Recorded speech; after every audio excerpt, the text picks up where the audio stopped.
estamos aquí en el estudio, ¿cierto?, con Sebastián Sichel, el único candidato independiente de estas primarias del 18 de julio, candidato de Chile Vamos. Sebastián, bienvenido a Estado Nacional, gracias por estar con nosotros. Muchas gracias, buenas noches. Sebastián, muy buenas noches. Hola, Matías. ¿Qué te pareció lo que ocurrió en la jornada de hoy? Esta interrupción, esta fricción del principio, que hubo que retrasarlo, pero que después, bueno, logró armarse, logró hacer votación y terminó en un tono distinto, más distendido, incluso en algunos pequeños pasajes. ¿Cómo vio la jornada de hoy día y qué hubiese hecho usted habiendo estado en la moneda como presidente de Chile? Lo primero, quedémonos con el final. Este es un día histórico. Pocas veces en la historia de un país se construye una nueva constitución.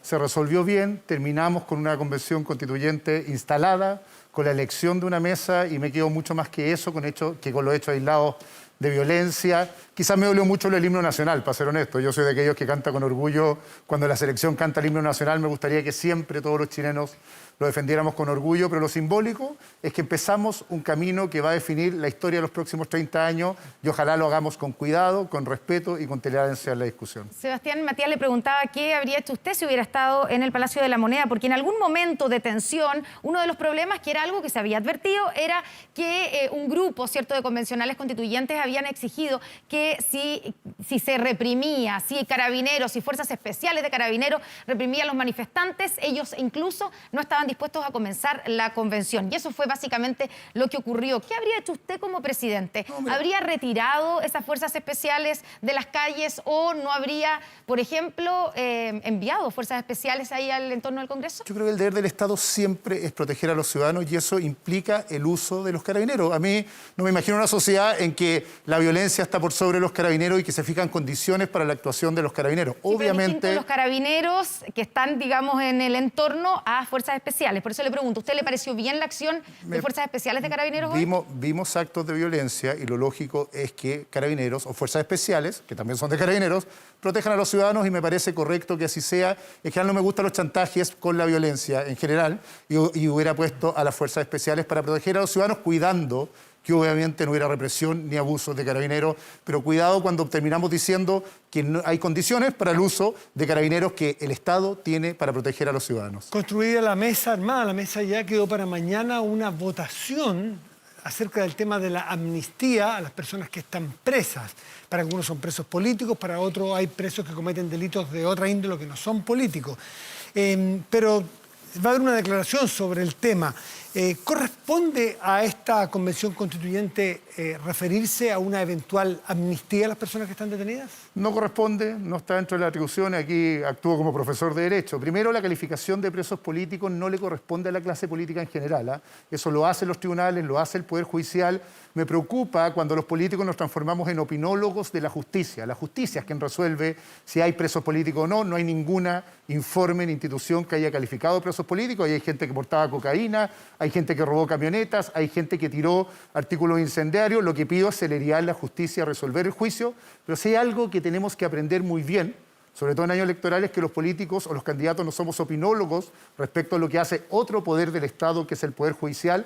Dejemos que las instituciones funcionen, estamos en una democracia y que las mismas instituciones lo resuelvan. ¿Ve algún intento prematuro, pero de intervenir en otro poder del Estado de parte de algunos constituyentes al menos? Espero que no, porque es prematuro, no me atrevo a pronunciarlo, pero ojalá dejemos y respetemos al resto de las instituciones funcionar. Tienen una tarea tan importante que es redactar una constitución, tienen tanto trabajo que hacer en 9 o 12 meses, que ojalá se dediquen a quizás lo más relevante que va a pasar en los próximos 30 años, redactar una constitución y no desviemos la atención de lo importante. Si la contingencia devora la Convención Constitucional, no vamos a tener un buen resultado. Una definición, Sebastián, ¿Estado plurinacional o multicultural? Elisa Loncón dijo Estado plurinacional. A mí me gusta el Estado pluricultural, creo que es una definición, o multicultural, una definición que tiene que tomar la Convención Constitucional, no me va a corresponder a mí como presidente, ni países que han tenido naciones históricamente diversas como España han avanzado tan allá. Creo que somos un Estado unitario, que la soberanía es una sola, pero respeto, o sea, no plurinacional. Respeto la decisión que tome la Convención, no me va a tocar, pero mi opinión personal es esa. Hemos visto en su franja hasta ahora, muy centrada en usted, pero también una frase que repite mucho, y se la ha visto en entrevistas también: esto no se trata de mí. Pero la verdad es que se trata bastante de usted, está aquí, pues. Habla su mujer de usted, habla su madre de usted, habla de usted, no aparece mucha otra gente, sino que muy centrado en usted. ¿Qué quiere decirnos con esto de que no se trata de mí, pero parece sí todos los focos puestos en usted, como muy personalista? Muy orgulloso. Las biografías son importantes en política. Los políticos muchas veces decimos lo que vamos a hacer, pero lo que normalmente hacemos tiene que ver con nuestras propias biografías y consecuencias biográficas. Y estoy muy orgulloso de hacerlo así.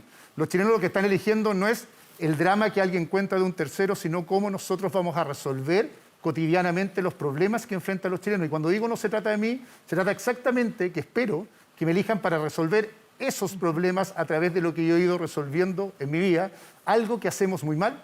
Muchas veces es pensar que esto se trata de otras personas. Efectivamente, es una elección en que se elige una figura unipersonal, que es el presidente de la República, en mi caso, en un proyecto colectivo con más de 7.000 voluntarios inscritos, con un grupo que venimos hace 50 veces. Ese colectivo no se ve en su franja, se ve usted solo. Porque ese grupo está abierto, está explícito y quedan varios días de franja, llevamos 4 días de franja. Tranquilidad, lo primero que definimos... ¿Los 4 días de franja salió usted? No, 2 días solamente, y además lo que está pasando muy fuerte... Su señora hablando de usted. Orgullosamente, y eso cuidado ahí, Connie. Y su madre también. Orgulloso. Me da risa porque hace unos días vi a la presidenta Bachelet hablando a su madre, nadie la cuestiona, yo muy orgulloso hablo de la historia de mi madre y lo que hemos vivido exactamente porque eso le da sentido porque yo estoy en política. No es el partido, no son los amigos que me dicen el camino, sino es lo que viví en mi vida y voy a contarlo orgullosamente. Y también, otro aspecto, usted dice, son importantes las biografías, ¿cierto? Pero también lo hemos visto cada vez que puede, y la franja no es la excepción, hablar de su historia de vida, de su familia sin padre, de su madre, ¿cierto? Con problemas de droga, de venir de un sector, ¿cierto? De haber vivido de un sector de escasos recursos. Yo quiero preguntarle, ¿qué quiere decirnos con eso? ¿Qué ventaja tiene usted para ser mejor presidente por el hecho de tener esa biografía? ¿Tiene más calle? Una cosa que me estaba acordando, que probablemente nunca le preguntarían esto, ojalá se lo pregunten a Joaquín Lavín. Hoy día vi a su hija dando una entrevista larga a Estela Lavín.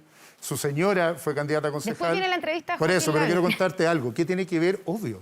Que efectivamente no es lo mismo tomar una decisión cuando uno estaba haciendo una fila en un consultorio que cuando le cuentan lo que es una fila en consultorio. No es lo mismo tomar una decisión sobre un colegio público cuando uno ha estado en un colegio público que cuando le tocó en la vida no estar en un colegio público. Yo creo que hay conversaciones sobre el país que construimos que son más comunes a historias como la mía. No creo que sean excepcionales.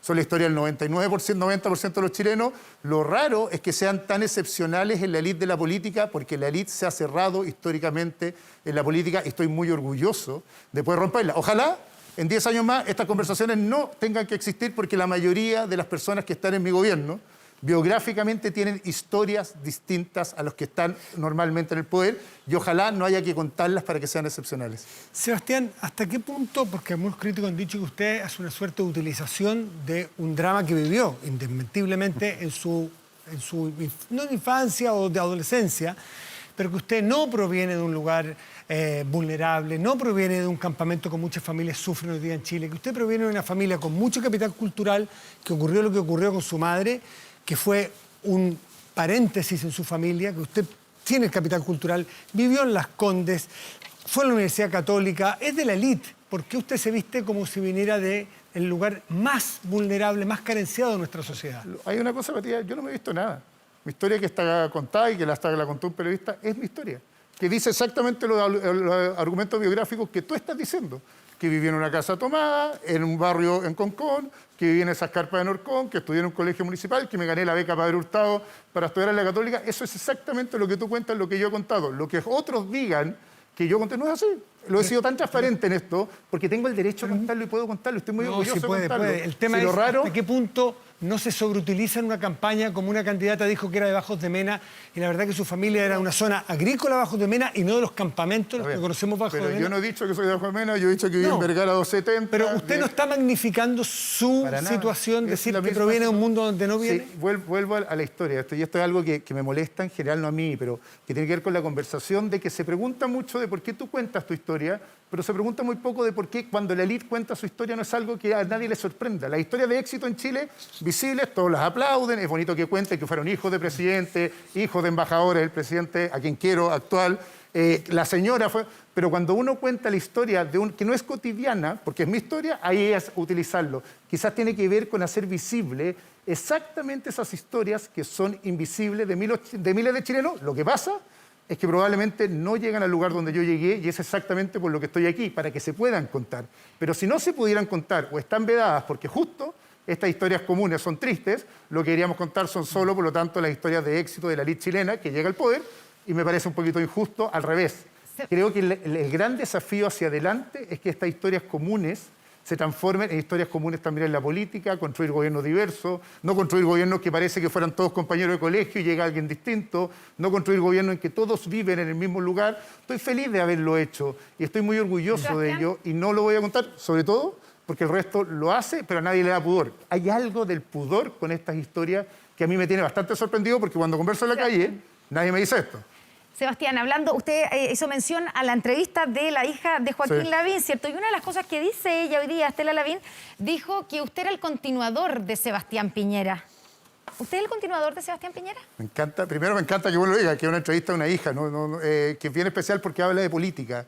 No soy continuador de nadie. Una de las cosas más orgullosas que me pone a mí también es ser un independiente que quiere presentar un proyecto de futuro que otros terminan diciendo quiénes lo apoyan y no lo apoyan. Es bastante ridículo, sobre todo porque soy parte de una coalición en que su padre, Joaquín Lavín, es el candidato de la UDI, que tiene 8 o 9 ministros en el gobierno, más de 3.000 funcionarios designados. Pero dicen que usted es el candidato de la moneda, por eso se lo preguntan. Pero ¿No ¿por es qué el lo candidato dicen? de la Es que moneda? no entiendo idea por qué, porque nadie me lo ha manifestado al revés. Tengo que andar protegiendo a la gente que me apoya. Usted de Sebastián Piñera, Joaquín Lavín fue Como ministro todos. en el gobierno anterior. Pero es candidato de un partido que tiene 11 ministros, no sé, ya no me acuerdo cuántos ministros. Creo que aquí hay una cosa que hacemos muy mal en Chile. Vamos, están todos peleando porque él no es el continuador de Sebastián Piñera o cómo critican al gobierno de Sebastián Piñera. Para eso está la oposición. La verdad, nadie va a votar por nosotros porque tratemos todo el tiempo de diferenciarnos de Sebastián Piñera o porque tratemos todo el tiempo de poner miedo porque vienen los comunistas, van a votar por nosotros, por los proyectos de país, y quizás eso es lo que no me gusta de esas declaraciones.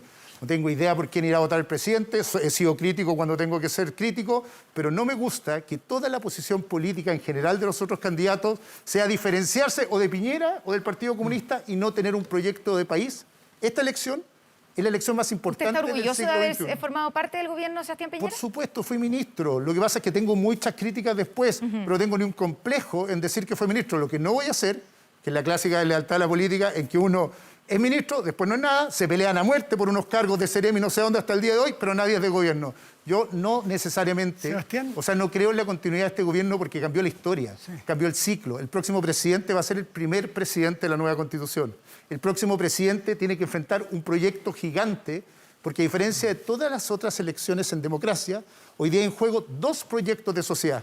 El que representa un populismo, autoritarismo de izquierda y el que espero que represente el mundo que quiere cambios y reformas que yo quiero representar. Entonces, por alteridad o por tratar de diferenciarse o por andarse tirando lo que no les gusta, nadie va a ganar la elección. Sebastián Sichel, ¿hasta qué punto puede ser independiente cuando usted es un profesional de la política? ¿Qué significa ser un profesional de la política? Eso no es peyorativo, me parece que lo honra a alguien que se dedica a lo público. Pero usted está desde la Universidad de la Democracia Cristiana, luego militó, me imagino, en Ciudadanos, luego se salió de allí y se vino al gobierno de Sebastián Piñera.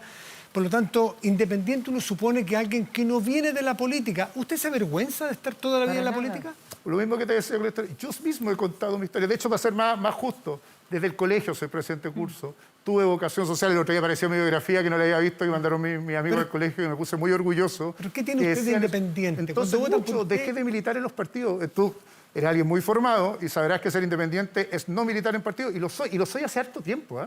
Mucho antes de entrar al gobierno me aburrí, en general, de la forma que tienen los partidos de enclaustrar la participación, porque estuve ahí, sé que hoy día no quiero estar. Creo en los partidos, no tengo complejos con los partidos, no soy un antipartido, pero creo que los partidos han enclaustrado la política, lo han transformado en una forma de asignar cuotas de poder, de pelearse por los cupos, de asignar ministros, y para ser presidente quiero ser independiente para romper el cáncer del cuoteo partidario de los cargos, y para eso necesito libertad. Y otra cosa más, orgullosamente fui demócrata cristiano y me aburrí y me fui, y cuando estuve en Ciudadanos, que no alcancé a estar casi nada, la verdad, alcancé un mes, es porque el partido se terminó agarrando a quiñazos a los 2 meses. Por lo tanto, es al revés. Es como ser independiente, no es ser neutro, no es haber participado en lo público. Me preocupa cuando alguien instala como un valor no haber tenido vocación social, no haber participado en política. Yo estoy muy orgulloso, pero no soy un Yo profesional. le dije a usted, Por eso, pero cuidado, llevo más se de... honra ser lo público, ser político, al menos en mi concepto, es un honor. Pero por más de 10 Sebastián años... No, Sichel, pero hizo Matías, es que el profesional de la política es el que vive de la política. Yo tengo el orgullo del 2009 haberme salido de Usted se cualquier salió. forma de Déjeme participación preguntarle, pública por lo mismo. Sebastián, usted se me Y ser aburrí, emprendedor y haber generado mis me ingresos aburrí propios. y me salí. Usted fue candidato a diputado cuando ganó Michelle Bachelet la presidencia en esa lista y iba por la nueva mayoría. Luego entiendo que usted, y me desmiente si no es así, mis fuentes me indican que usted incluso negoció con Rodrigo Peñailillo, que después fue ministro del Interior, un cargo en el gobierno de Michelle Bachelet. Absolutamente. Y que después usted pasó a ser opositor cuando no lo tuvo. ¿Eso lo puede desmentir completamente? Absolutamente mentira. Ya. Entonces, voy a ser bien directo. Yo fui candidato en el 2013, ya venía saliendo, renuncié en diciembre del 2013 a la democracia cristiana. Empezó el gobierno de Michelle Bachelet, me pasaron al Tribunal Supremo de la democracia cristiana cuando me opuse a la reforma de la educación particular subvencionada y cuando me pasaron a mí, a la Mariana Elwin y a muchos más que estamos desde Giro País juntos, Juan José Santa Cruz, Ricardo Escobar, Pato Rau, decidí irme porque me sentía que era ilógico y está datado con fecha. El 8 de diciembre me pasaron al Tribunal Supremo y renuncié el 28 de diciembre. Pero fue candidato a diputado con ese mismo programa, Sebastián, No. con la nueva... Usted era candidato a diputado Sí, de la pero nueva mayoría. Connie, no salía en el programa todo el procedimiento de compra de ¿No colegios. salía el fin al lucro en la educación? Si no era el problema del fin al lucro, es cómo se hizo el procedimiento de compra de colegios, cómo se sacó el aporte de los particulares y los privados a la educación particular subvencionada. Y lo más raro en esta conversación es que algunos vean la política como un fin en sí mismo, que uno tiene una camiseta, tiene que defenderla hasta... Yo no lo veo así. O sea, usted Si se dio estoy en cuenta desacuerdo- cuando ya empezó, fue elegida de Michelle Bachelet y cuando usted perdió esa cuando candidatura. cuando se presentó el proyecto de ley y dio una entrevista y dije que me oponía y decidieron que por mi oposición dentro de un partido yo tenía que pasar a un Tribunal Supremo y por lo tanto, como creo que son asociaciones voluntarias y no equipos de fútbol, feliz, renuncié y no solo yo, mira lo que ha pasado, de esa democracia cristiana de los que estábamos ahí, renunciamos casi todo el grupo que hasta el día sigue conmigo, tratamos de apoyar a Andrés Velasco, seguimos juntos. Si aquí es el mundo, aquí lo que hemos construido es un proyecto colectivo de centro liberal que seguimos muchos años juntos, desarrollando ahora con mucha gente independiente este proyecto. Y muchos de nosotros nos convencimos que valía la pena seguir siendo de centro independiente y no seguir con la misma camiseta, porque ese mundo en el que yo creí, la democracia cristiana, dejó de creer en el mercado como yo creía, se alejó y pactó con el Partido Comunista y se fue a otro lado. Revisemos algunas cosas del programa, si le parece. En materia económica particularmente, usted en una entrevista en Bloomberg hace poco se definió como salvador del modelo. No dije Salvador, ese el titular que puso el medio. El medio, bueno, ¿qué es lo que dijo? ¿Cómo se define respecto del modelo y en materia económica, que hoy día el modelo está en entredicho? No, yo primero creo que el modelo nos ha traído 30 años, buenos años de Chile. Que la crisis de octubre son los 30 pesos, son el alza de ingresos, son que 400.000 pesos, la mediana de los chilenos vive con menos de 400.000 pesos al mes, son los 30% de informalidad y lo que hay que hacer son correcciones y reformas a este modelo. Pero aquellos que creen que reemplazar este modelo por el rol del Estado, como Daniel Jadwe, o por la propiedad estatal, estoy absolutamente de desacuerdo. Yo creo que este modelo trajo un nivel de satisfacción bueno, no suficiente, pero dejó a muchos atrás. Y por eso he hablado tanto yo de nivelar la cancha hacia arriba, perder el miedo al Estado neutral, en mi gran diferencia probablemente con la gente más de derecha, sino un Estado presente que nivela la cancha hacia arriba, como haciendo mucha más transferencia al bolsillo a las personas, y ahí hay 4 propuestas mías: devolver el IVA, garantizar la pensión de alimentos, específicamente fijar una pensión básica solidaria que le permita aumentar los ingresos a través del apoyo estatal, creer en el mercado basado en emprendimiento e innovación de manera muy fuerte, combatir a la burocracia, enamorarse de la justicia, no de la burocracia. Esa quizás es mi diferencia más fundamental con ese mundo de izquierda. Yo estoy enamorado de la justicia y a veces la justicia no necesariamente se alcanza con más burocracia, se alcanza con más transferencias y combatiendo la burocracia y además una estrategia fuerte de inclusión, de valoración de la diversidad, hasta de las orientaciones sexuales, incluyendo las regiones. Ya vamos a hablar de eso. Son correcciones a un modelo que tiene Sebastián, muchas virtudes, pero que tiene un defecto, no funciona solo y para eso se requiere un Estado que funcione bien y un Estado que nivela la cancha para Sebastián, pymes y emprendedores a todo chancho. Hablando de nivelar la cancha, en su programa usted propone el retiro, la posibilidad de hacer retiros de los ahorros previsionales para adquirir la primera vivienda, con la condición de que esos dineros se reintegren, se devuelvan. ¿Cómo usted pretende obligar a los cotizantes a devolverse a sí mismos la plata retirada? ¿Con qué herramienta pretende hacer eso? Es un autopréstamo, Connie, que diría que ha regulado la ley de en la ley que reforma las pensiones y que se califique, que tú haces un retiro y aumenta un monto del ahorro previsional futuro. Yo propongo 10 más 6 en cuentas individuales, administrados por privados, por el ¿Siguen Estado. existiendo las AFP en su propuesta? Yo lo que digo más ¿Cómo bien... existen hoy? Fondos de administración con competencia a la australiana. ¿Qué significa esto? Para hacerlo bien en simple.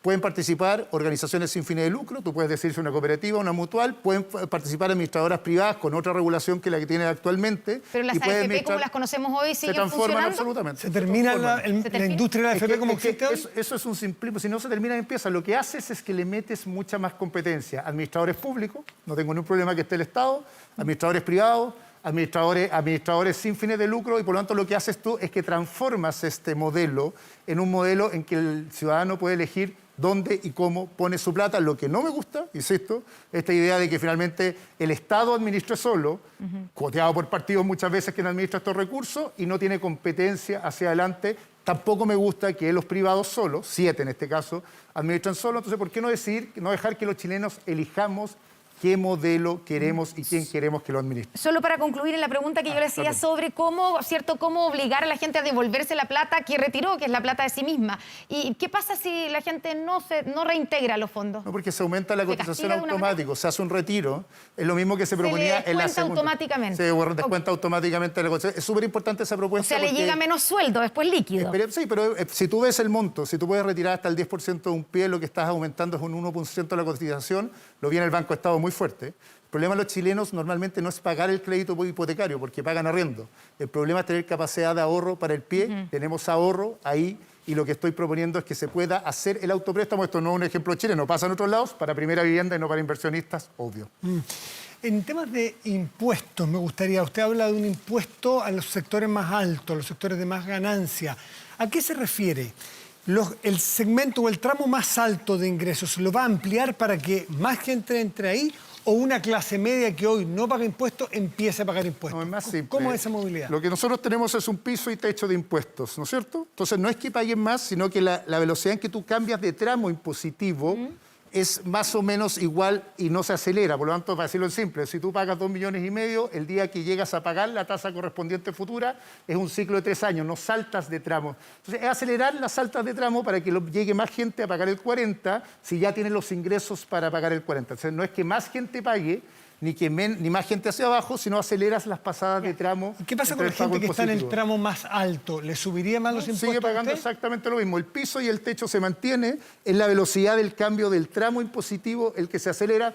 Si tú hoy día ganas 2,5 millones y pasado el próximo año ganas 6 millones, tú deberías pagar el 40% y más o menos, estoy aproximando, en el 2,5 millones, depende cómo venga tu historial, estás pagando el 25%. Solo saltarías al 30% o al 35%. Yo lo que digo es que los tramos se aceleran más rápido, por lo tanto no es que pagues más arriba, ni que pague más gente abajo. No, pero hay un grupo que hoy día paga X y que le va a subir a X más. En la medida que su sueldo cambie el año siguiente, a la celeridad que te... O sea, le va a subir los impuestos a un sector, que no son los que más ganan hoy día. En la medida que el año siguiente, por eso no subirle los impuestos. O sea, tú vas a pagar 2,5 millones y vas a pagar lo mismo, pero si el próximo año tu curva de aumento es mucho más rápida, vas a pagar más dentro del techo y el piso que tienes. Y revisando su programa, encontramos que dice una revisión profunda de la tributación a las propiedades, las herencias y los bienes de lujo, con foco en incrementar la recaudación proveniente de los contribuyentes de muy altos patrimonios. Es como un mini impuesto a los súper ricos, No, para ¿no? nada. Tenemos un problema de evasión en impuesto a la herencia e impuesto a las propiedades, obvio. Déjenme ser abogado. Lo que pasa en la mayoría de los altos patrimonios es que fija un usufructo, la persona le paga una renta vitalicia y evade en general el pago de impuestos de propiedades. Por lo tanto, es controlar la evasión legal fijando restricciones para el pago de esos impuestos. El más simple de entender es eso, pero... De herencia, pero también habla de las propiedades. Que la ¿Qué propiedad, clase de propiedades? la que se hace es el usufructo, deja de pagar el impuesto a la herencia, pero también cambia el impuesto a la propiedad. Por lo tanto, corrigiendo mecanismos de evasión, tú mejoras la recaudación. Y agrego 2 cosas. Yo dije no más impuestos a las personas, no más impuestos a las empresas, 2 impuestos especiales que sí son altamente recaudatorios, impuestos verdes, que lo podemos hablar, pero quizás es el mejor, porque hoy día en España se aprobó una ley igual, impuestos a alimentos dañinos o productos dañinos. Estamos proponiendo una tasa por litro o por gramaje de alimentos dañinos. La pandemia de la obesidad en Chile es terrible. Y también lo que está haciendo España hoy día, impuestos al plástico especial de 0,08 por cada envase. Por lo tanto, corregir y recaudar más por aquellas cosas que hacen mal. Sebastián Sichel, usted estuvo en Corfo. Antes de entrar a Corfo, usted fue asesor de Albemarle, perdón, un poco trabalengua, empresa minera del litio norteamericana. Fue asesor comunicacional como profesional de ella. Luego entró a Corfo. Entiendo que hoy hay un litigio, hay una demanda de Corfo por incumplimiento de contrato de esa empresa. Y ese incumplimiento se habría cumplido mientras usted estaba en Corfo. ¿Usted se enteró de eso, hizo el punto o eso se descubrió después de que usted estuvo en Corfo? Dos cosas súper importantes. No fui asesor, fui consultor, que es muy Consultor. de estudio de audiencia, que es lo que hacíamos. Tema de comunicaciones. No, estudio de audiencia, que análisis, encuestas, que es lo que toda mi vida me dediqué en el mundo privado. Como consultor, no es lo mismo trabajar para ellos, usted lo sabe. Está muy bien. Dos cosas súper importantes. Primero, me inhabilité. Y por lo tanto no pasé ningún... me inhabilité inmediatamente. Lo declaré, me declaré mi inhabilidad y por lo tanto no puedo responder a ese punto porque yo no era parte de quienes evaluaban las decisiones o no decisiones respecto a esa empresa, porque aunque no correspondía legalmente, porque yo había sido consultor en temas específicos, me inhabilité como corresponde por un oficio y declarado, y por lo tanto no puedo responder porque no estaba en esas decisiones. Perfecto. Usted Era lo que corresponde. Uno no está mal trabajar en el sector privado. No. Lo mal es no declararlo y tú lo sabes porque yo lo declaré y me inhabilité. Bueno, también le quiero preguntar precisamente por su administración en Corfo, ¿cierto? También bajo su administración se permitió el regreso de Ponce Lerú a SQM a través de la asesoría al directorio de su hermano Eugenio. Eugenio, exactamente. Lo que se había prohibido como una condición para que SQM siguiera operando, ¿cierto?, el contrato en litio que es estatal. ¿Por qué dio esa aprobación al regreso de Ponce Lerú a través de asesoría, pero llegó a asesorar al directorio? Connie, déjame corregirte, porque lo hizo el abogado Felipe Bulnes, que lo explicó. En el contrato que quedó pactado en el gobierno anterior, no se prohibían esas asesorías, y así lo señaló Felipe Bulnes, que fue el negociador. Ya, pero se prohibía la presencia, se exigía que no volviera Ponce Lerú, que saliera Ponce Lerú y sus familiares de la administración de SQM. Por lo tanto, no fue una manera de bypassear de alguna manera esa exigencia y tenerlo de vuelta. Déjame corregirte la información porque además es pública. Felipe Bulnes dio la entrevista, hay un WhatsApp en que está la autorización, el contrato quedó formalizado y por eso se zanjó. Efectivamente, no por una negociación mía, sino una negociación del vicepresidente anterior, se autorizó que los parientes del segundo grado consanguíneo fueran y pudieran ser asesores explícitamente. Entonces tiene una información errada. En lo técnico. Porque la autorización, no, porque jurídicamente no tienes cómo terminar un contrato que dice explícitamente... Se permite que sean asesores técnicos, no asesores del directorio. Bueno, creo que ahí, la verdad, creo que te falta información y así lo dijo Felipe Bulnes, puede preguntarlo. Lamentablemente yo no fui parte de esa negociación del contrato, yo no hubiera negociado directamente, pasaron otras cosas, pero la negociación, y así quedó además en informe, no había cómo evitarlo, lamentablemente, porque el contrato lo permitía del gobierno anterior. Solo para terminar este punto, ¿ha recibido usted financiamiento de alguna minera, de SQM, por ejemplo, de Ponce Lerú? Jamás. Jamás. Jamás. Y además he sido candidato, jamás he tenido ninguna denuncia al respecto. Así que es la mejor forma de explicarlo. Y me parece impresentable, además, esto es bien importante, impresentable es que empresas hayan hecho ese financiamiento y que además muchos políticos hayan corrido detrás de ese financiamiento. Y eso hay que hacerse cargo también de los que hacían fila golpeando esa puerta y que hoy día muchos están callados. En preguntas cortas del final, se anuncia y ya hay candidatos que se han hecho test de drogas. ¿Usted piensa hacérselo, piensa que hay que hacérselo como candidato o no? Yo lo pondría como requisito legal. Lo que no voy a hacer es bailar al ritmo de Pamela Giles y correr detrás como lo han hecho demasiado tiempo. Yo creo que la farandulización de temas importantes, como las adicciones, como la posibilidad de que políticos estén corruptos por droga, no puede ser tomado dentro de la farandulización en que hemos caído producto de Pamela Giles. Y ya a mí me da vergüenza que hemos pasado 2 años que ella impone las reglas de la Constitución. ¿Se va a hacer el test? O sea, hoy día no me lo voy a hacer porque no hay registro, pero me lo haría feliz. Yo tengo un problema con la droga en general por mis propios traumas, así que créeme que no tengo ningún complejo, pero lo que voy a hacer es que el liderazgo consiste no en bailar a las reglas que ponen aquellos que no son los que dirigen el país, sino que ojalá, y ahí le propongo al Congreso, ¿por qué no enseriamos esta conversación y proponen una propuesta legal para que candidatos al Parlamento y candidatos presidenciales se hagan el test obligatoriamente? Pero no voy a correr si es que Pamela Giles es la que me pone las condiciones, porque creo que ha hecho de la política una mala farándula y aquellos que hemos permitido que personajes como ella o que Daniel Jaume en otras dimensiones tomen el protagonismo que han tomado, de verdad deberíamos ponerlo y preocuparnos de fijar nuestra propia agenda y decir lo que queremos a Chile. Decir por qué estamos parados aquí Yo algo he dicho bien fuerte, estamos enfrentando cambios trascendentales en nuestra sociedad, climático, demográfico, social, un cambio además de las tecnologías, y en vez de hablar de eso, estamos hablando de un test de droga de una parlamentaria que termina ofendiendo a un presidente si lo necesita para salir en televisión. Eso es exactamente lo que tenemos que parar. Sebastián. Ojalá tengamos más conversaciones sobre lo que le pasa a los ciudadanos, de cómo cambiamos el país, de cómo mejoramos la vida de ellos, y menos conversaciones del ritmo que nos pone una mala farándula de la política. Sebastián Sichel, su competidor, su contrincante Ignacio Briones, dijo que durante este gobierno reconoció que se han cometido violaciones a los derechos humanos y que es necesario un programa de reparación a las víctimas. ¿Usted coincide con eso? Lo primero, el tema de los derechos humanos es uno de los temas más serios. Yo tengo un historial político que ha estado marcado, básicamente mis definiciones políticas en mi adolescencia tuvieron que ver con la dictadura y la violación de los derechos humanos, y esto tiene que ser tomado en serio y no parte de la discusión política. Acá hubo acciones individuales de personas que vulneraron derechos humanos y que están en estudio, pero no ni institucionales ni amparadas por el gobierno. Yo no pude haber sido parte de un gobierno que violó los derechos humanos y fui pero usted parte fue de un... del gobierno Por cuando eso, esto estaba pasando. Pero está ¿Hizo bien, algo? pero son responsabilidades institucionales, y en varios gobiernos democráticos en la historia, personas de las instituciones han cometido abusos, y eso no transforma a los gobiernos en violadores a los derechos humanos, porque si no, otra vez no creemos en la democracia, en las instituciones. Aquí no hay ¿No es ninguna necesaria una institución reparación seria. entonces, como ha propuesto Ignacio Briones? Las personas individuales son responsables de sus acciones individuales, pero cuidado, insisto en la idea de la farandulización. Estos temas son lo suficientemente serios, estamos en una democracia, hay tribunales quien determina cuáles son las responsabilidades, hay cortes internacionales. ¿Briones lo está farandulizando? No sé si lo está farandulizando, para mí es un tema tan serio que espero que los tribunales hagan su pega. Se han demorado mucho, y lo digo abiertamente, en la sanción a aquellos que vulneraron los derechos humanos individualmente, pero el respaldo a Carabineros, el respaldo al gobierno electo democráticamente es importante. No hay que caer en la trampa de cierta izquierda que sueña que hay una dictadura, que aquí hay un abusador de los derechos humanos, porque lo que están haciendo es caer a nosotros, a la gente de centro y centro-derecha, en un debate en el cual no deberíamos estar. Sebastián, Nuestro debate es cómo perseguimos las responsabilidades individuales, cómo protegemos nuestra democracia, cómo cuidamos las instituciones, cómo hacemos un mejor país, y no otra vez bailar al ritmo de la pauta que imponen otros. Sebastián Sichel, muchas gracias por estar esta noche. Muchas gracias a usted. Que esté muy bien. Buenas noches, Sebastián. Buenas noches. Muchas gracias.